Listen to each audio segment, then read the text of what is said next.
Good morning, everyone. We are continuing here in the words of the Beis Halevi in his Maimah Bitachon, and perhaps we will finish the main body of the Sefer today, as he quotes the words of our sages. Uka'amram b'meseches Avos, like it says in Pirkei Avos, Kol ha'makabel alav al Torah, anyone who accepts upon themselves the yoke of Torah, which means the learning and the mitzvahs and the keeping of Torah. Mavirin mimenu ol malchus ve'ol derech eretz. He will push off from himself the yoke of the government and worldly matters. He won't have to check the news every 5 minutes to see if anything changed. He won't have to be worried about his business dealings and the money that he's going to make, because since that he has upon him the yoke of Torah, and that is what he puts his amelus. What's a yoke? A yoke is something that goes on the neck and the shoulders of an ox who's out there in the field plowing for his master, pushing the plow, making sure that the ground is ready for zriya, for planting and seeding. A yoke in life is the same thing that a person puts on their neck. It's going to be the toil that they have in this world. So the Mishnah is telling us that everyone's going to have to wear an oil, everyone's going to have a yoke that is on them. The question is the yoke going to be that oil of Torah? And therefore you'll be plowing the fields of Rashi and the Rambam and the Gemara and Shas and the Chumash and the Halacha and the words of the Chavetz Chaim and the Mishnah Berurah and the like?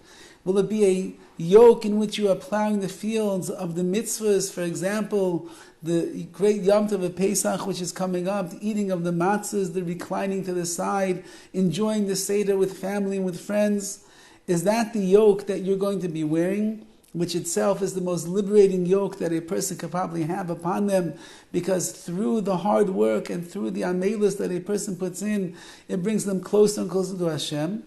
Or are you going to choose the oil, the yoke of business and the yoke of money and the yoke of the mundane and the worldly matters that are going on all around us? Is that the yoke that you're going to choose? You're going to be wearing it constantly, plowing the fields in the office and plowing the fields on the computer and plowing the fields in your phone and plowing the fields everywhere that you go. Which yoke is a person going to choose? Says the Mishnah in Pirkei Avos, if you choose the yoke of Torah, you have the ability to push off from yourself the yoke of hard work of the worldly, mundane matters of this world.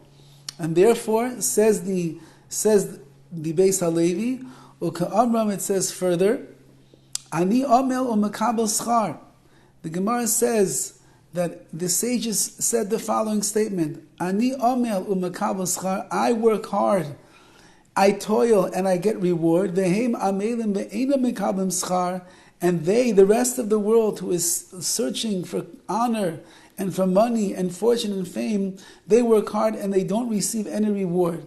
Meaning, I, who am working in toiling away in Torah, in mitzvahs, even if I don't succeed in keeping the mitzvah the way that I want to, even if I don't break my midah ra, my bad character trait the way that I want to, even if I'm not the greatest father, the greatest husband, the greatest wife, the greatest teacher, the greatest brother, the greatest sister, but I'm working on becoming a better person. I'm working on achieving higher levels in my davening, that I should understand what I'm saying and feel connected. I'm toiling away in my learning to be able to understand the words of Hebrew better, the word of a Rashi a little bit more acute. I'm trying to. Says the Gemara, the fact that you are omel, the fact that you work hard, you makabel schar, you receive reward. On the other hand, a person who goes to the office, even if they work very hard, but the deal doesn't go through, what reward did you get? You didn't make the deal, you didn't get the money. A person goes to medical school for 10 years of their life, and for some reason they just simply cannot pass the final exams and get certified as an RD, as a doctor. What happens over there? Where's the reward? 10 years of hard work, of effort, of sleepless nights, of living on caffeine and candy bars to get yourself through everything. And now you can't pass the final exam. And you tried once, twice, 3 times, and the board says, that's it, we're sorry, we can't take you as a doctor. What happens at that point? Where's all the reward? You have nothing left.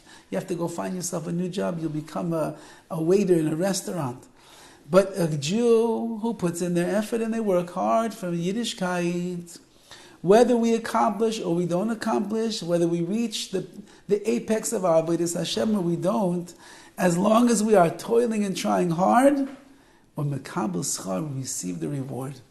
And therefore, says the Beis Halevi in his closing words over here, it's really up to you. That's our bechir, that's our free will. It's up to you. What are you going to do with your life? If you're going to be boiteach b'Hashem, you're going to trust in HaKadosh Baruch Hu, rely upon Hashem for everything. You realize, just keep trusting, just keep relying, just keep pushing through in the world of Torah and mitzvahs, and you will accomplish, and you will achieve, and you will reach great heights. You might not become a Gadol Ador. As a matter of fact, you will not become a Gadol Ador, but you will become your own personal Gadol, your own great person. And in the godless, in the greatness that you are going to reach, so through your amunah and your bitachon and your concerted efforts and your hard work, you will reach a level that will truly be a nachas in the eyes of Hashem. I want to wish all of you a mazel tov on the completion of this most amazing sefer, the Beis Halevi in his Maimar Bitachon, or 139 shiurim into it, which means 139 times stronger in our bitachon.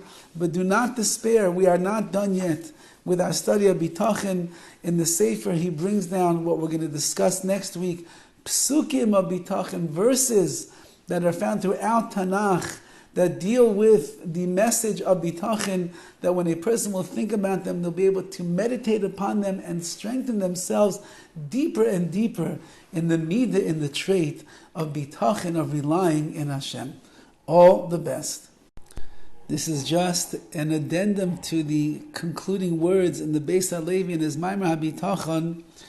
I left out one line, so you please excuse me. And it says like this, V'chol ha'payrek mimenu ol Torah, anybody who removes, they cast off the yoke of Torah from them, hu rak machlif amal Torah be'amal shel derech eretz, a person merely replacing the yoke of Torah for the yoke of earning his livelihood. Which means, as we pointed out, you have the ability to put the yoke of Torah onto you, and you could plow those fields of Kedusha. However, if you decide to cast it off and remove it, so then there is a yoke that is going to fall onto your neck by itself, and that is the yoke of earning a living and working hard here in this world. And that's why he concludes, I work hard in Torah and I receive reward for every little effort that I put in. Yet a person puts in efforts in the world of business and the like, if they don't land the deal and they don't sell the product, there's no money that's coming in and they don't get the reward. Our reward is for trying, for the efforts that we make. If every little action, every little inch that we move in the right direction of avodas Hashem is very great and big in the eyes of the Rabbi Shalom. Have a wonderful day, and we look forward, be'ez Hashem, to continuing our studies of Bitachon next time. All the best.